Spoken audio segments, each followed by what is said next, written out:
தேவனுக்கே மகிமை உண்டாவதாக. கர்த்தரே இதை செய்தார். பரலோகத்து தேவனானவர் காரியத்தை கைகூடி வரப்பண்ணுவார்.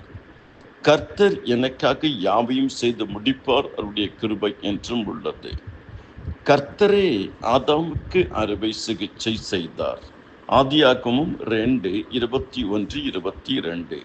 தேவனாகிய கர்த்தர் ஆதாமுக்கு அயர்ந்த நித்திரையை வரப்பண்ணினார். அவன் நித்திரை அடைந்தான். அவர் அவன் விலா எலும்புகளில் ஒன்றை எடுத்து அந்த இடத்தை சதையினால் அடைத்தார். தேவனாகிய கர்த்தர் தாம் மனுஷனில் எடுத்த விலா எலும்பை மனுஷியாக உருவாக்கி அவளை அம்மனுஷனிடத்தில் கொண்டு வந்தார். கர்த்தரே உடைகளை உண்டாக்கி உடுத்தினார். ஆதியாகமம் 3:21.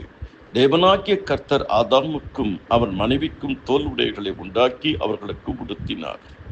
கர்த்தரே பேழையின் கதவை அடைத்தார். ஆதியாகமம் 7:16.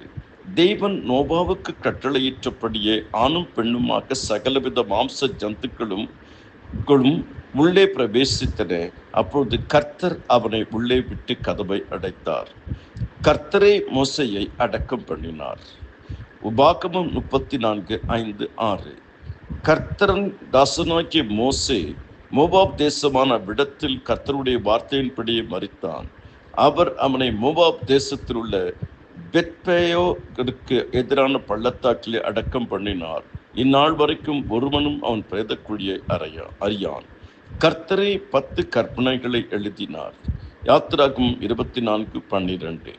கர்த்தர் மோசையை நோக்கி, நீர் மலையின் மேல் ஏறி என்னிடத்திற்கு வந்து அங்கே இரு. நான் உனக்கு கற்பலகைகளையும் நீ அவர்களுக்கு உபதேசிப்பதற்கு நான் எழுதின நியாயப்பிரமாணத்தையும் கற்பனைகளையும் கொடுப்பேன் என்றார். தேவனுடைய விரலினாலே எழுதியிருந்த 2 கற்பனைகளை கர்த்தர் என்னிடத்தில் ஒப்பு கொடுத்தார் என்று மோசே சொல்லுகிறார்.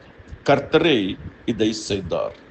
கர்த்தரே எவ்வேறுவின் மகளை உயிரோடு எழுப்பினார். கர்த்தரை நாயினோர் விதவையின் மகனை எழுப்பினார். கர்த்தரை லாசருவை எழுப்பினார். பூமியின் எல்லையெங்கும் உள்ளவர்களே, என்னை நோக்கி பாருங்கள், அப்பொழுது நீங்கள் ரட்சிக்கப்படுவீர்கள்.